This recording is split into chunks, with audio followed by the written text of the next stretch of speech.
Welcome to my health journey. I am playing around with buttons and wondering if you hear me because I have this program that if I start it, it makes it so my sound doesn't work. And it's the one that I use when I edit audio.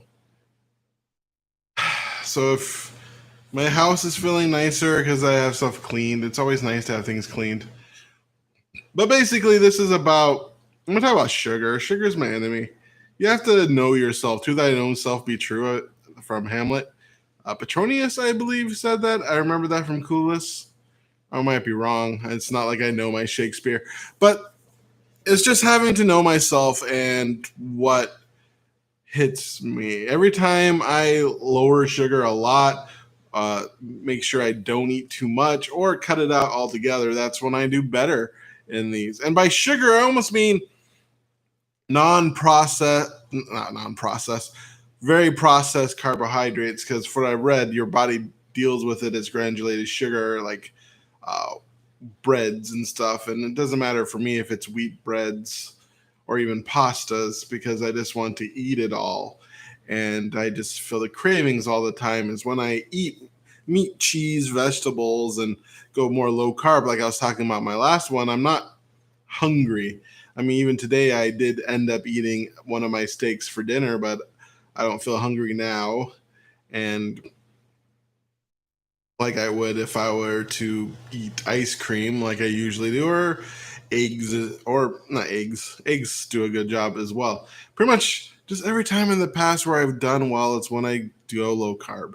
And sugar is my downfall. So I understand how it works. That's when I feel that up, and then I feel those cravings.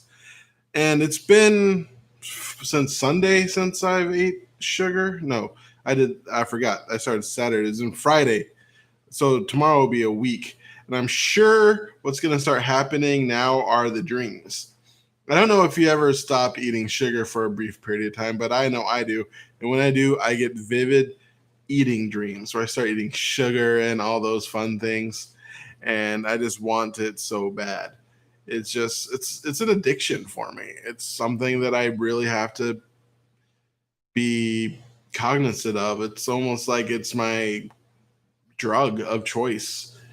And if I allow it to get the best of me, it will get the best of me. And then I'm binging for months. And it's a hard thing to break. It's hard to break sugar. It's hard. I had to break my, I generally either have to hit a rock bottom or like I can't do this anymore and then do it, or I have to do something like I did last week, was just get something in my brain that's more exciting than sugar. Sometimes it's Purium, sometimes it's starting low carb, sometimes starting a new diet. It's just getting that part in my brain where I'm like, I'm excited to do this. My diet bet used to do that for me. Now it's just not anymore. It doesn't hit that part of my brain of excitement.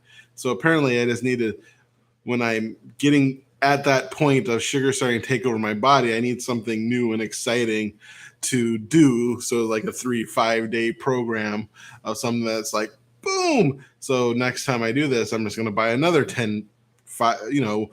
to 10 day cleanse thing, not because I believe it works, but because the thought of doing it and the excitement of doing it is enough to get me started, and then figure out how to eat healthy, which is for me is eating berries, eating, so berries being my sweet thing, eating meats, eating vegetables, and really just paying attention to my body and being honest with myself, because that's what life's all about, is being honest with yourself.